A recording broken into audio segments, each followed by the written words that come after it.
Christophe, bonjour. Bonjour. Directeur commercial de la Française. On va parler immobilier commercial ensemble. Avec là aussi peut-être une approche dont tout le monde ne se rend pas compte. On a l'impression que le commerce va moins bien parce qu'on voit beaucoup de vitrines avec des panneaux à vendre, à louer. Enfin, on a l'impression qu'il y a en effet une petite crise qui traverse ce secteur. Pourtant, vous nous dites non, il faut quand même s'y intéresser. Oui, alors tout d'abord, effectivement, au sein de la Française, comme vous le savez, on gère 14 milliards d'immobilier, beaucoup d'immobilier professionnel, dont 2,5 milliards d'immobilier commercial. Donc les fameux retail park, commerce de proximité. Un retail park, on rappelle ce que c'est. Donc c'est des centres commerciaux dans lesquels les gens, les clients vont et peuvent passer du temps à consommer, à s'amuser. Ouais. C'est le croisement entre parc de loisirs et centre commercial. Exactement. Il y a du divertissement, de l'entertainment, comme disent nos amis américains. Tout à fait. Et on a beaucoup de convictions sur ce segment-là. Et enfin, bien sûr, les fameux centres commerciaux à la française qui sont en train de connaître un développement, notamment en Allemagne. Donc sur ce segment-là, sur les commerces, on a une vision un petit peu différente de ce que vous avez décrit, c'est-à-dire qu'il y a quand même une très forte résilience sur les commerces qui traditionnellement est une valeur refuge dans l'immobilier professionnel au sens large. Donc ce n'est pas forcément l'image du commerce de centre-ville sur lequel vous investissez, ça peut être en effet plus ces nouveaux centres commerciaux rénovés avec d'autres stratégies, d'autres marketing. Alors, typiquement sur la partie investissement et politique d'allocation, on va se concentrer sur les commerces donc traditionnels, on y reviendra très probablement, puisque votre question elle concerne la mutation du commerce qui est en marche, mais pas seulement, parce que le déploiement du commerce se fait aussi de plus en plus via l'e-commerce, et on pense qu'il n'y a pas opposition entre les deux segments, mais complémentarité, j'en dirai un mot tout à l'heure. Et ça, c'est la raison pour laquelle vous lancez Europe Immo Market, une nouvelle enveloppe destinée à investir en effet dans le commerce, mais aussi dans l'e-commerce. Complètement. Alors, immobilier, bien sûr, à chaque fois, via le vecteur immobilier. Donc une SCPI de commerce pan-européen qui complète le dispositif que nous avons lancé il y a 2 ans au travers d'Europe Immo, que j'étais venu de mémoire présenter déjà, qui est plus axé sur les bureaux en Europe. Donc là, on complète avec une SCPI pan-européenne de commerce en France, en Allemagne et en diversification sur d'autres pays européens. Arrêtons-nous un moment sur cette particularité. En effet, commerce et e-commerce. Qu'est-ce qu'on met dans le e-commerce ?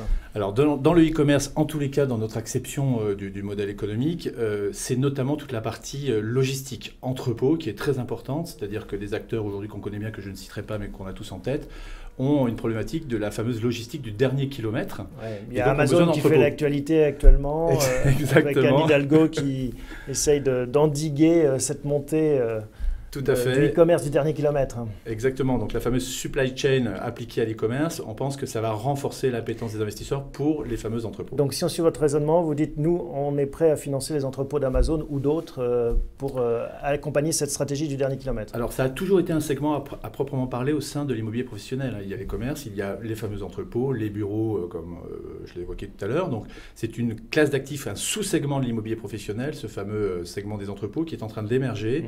Typiquement l'année dernière, il y a eu 350 millions d'euros d'investis sur ce segment-là qui délivre des performances assez attractives.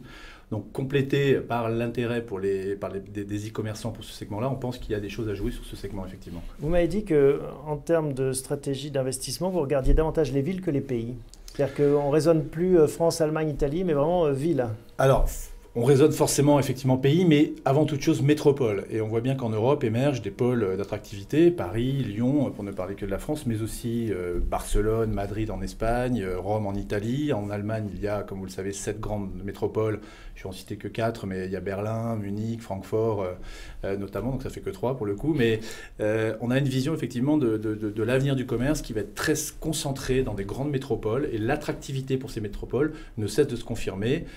Ajouter à cela ce que j'évoquais précédemment, c'est-à-dire le vieillissement de la population, nous pensons au sein de la Française que le commerce traditionnel dit de proximité a encore un bel avenir, complété par l'e-commerce au travers des entrepôts logistiques notamment. Et donc, pour revenir à mon point de départ, c'est pas parce qu'il y a des boutiques qui ferment au coin de chez moi que le secteur commercial n'est pas dynamique par ailleurs, à la fois dans l'e-commerce ou dans les grands centres commerciaux. Alors, comme sur beaucoup de segments, il y a de très fortes disparités. L'électroménager ne se comporte pas comme le textile, la culture ne se consomme pas comme d'autres segments, l'alimentaire évolue de manière extrêmement favorable aujourd'hui, notamment dans le commerce dit de proximité, et complété, vous citiez Amazon qui se met à livrer de l'alimentation On pense que ça ne fait que renforcer l'intérêt de ce segment-là. Donc, alors, on ne peut pas juger de manière homogène l'évolution du commerce. Il faut être extrêmement sélectif et c'est la raison d'être d'une société comme la française notamment. En termes de répartition de ce portefeuille, la partie commerce traditionnel pur et dur et la partie e-commerce, comment est-ce que vous ventilez les deux? Alors l'allocation cible sera composée à hauteur de 75% de commerce dit traditionnel et 25% d'e-commerce au sens large, avec un biais, comme je vous l'indiquais, logistique, entrepôt. Et quant à la répartition géographique, on va s'atteler à avoir une exposition européenne globale avec 50% Allemagne, 35% France et 15% produits pays type Italie ou Espagne. Et tout ça devrait vous amener une rentabilité cible de quel ordre? Alors, on espère pouvoir délivrer autour de 4,70, sachant que je me permets de préciser qu'il y a une dimension assez attractive, me semble-t-il, sur ce segment-là, puisqu'il y a une poche de revenus de sources étrangères, notamment allemandes, qui délivre une fiscalité attractive au moment où on se parle encore. Oui, il y a des disparités entre pays qui fait que... Tout à fait. Que nous gérons au sein de la Française pour le compte des associés, bien évidemment. On n'a pas à remplir des paperasses fiscales en plus. Exactement. Faites le job. C'est piloté. Bon, on va suivre Europe Immo Market, c'est son nom. SCPI de la Française viendrait nous parler de son évolution. Avec grand plaisir. Merci beaucoup Christophe, à bientôt. Merci beaucoup, bonne journée.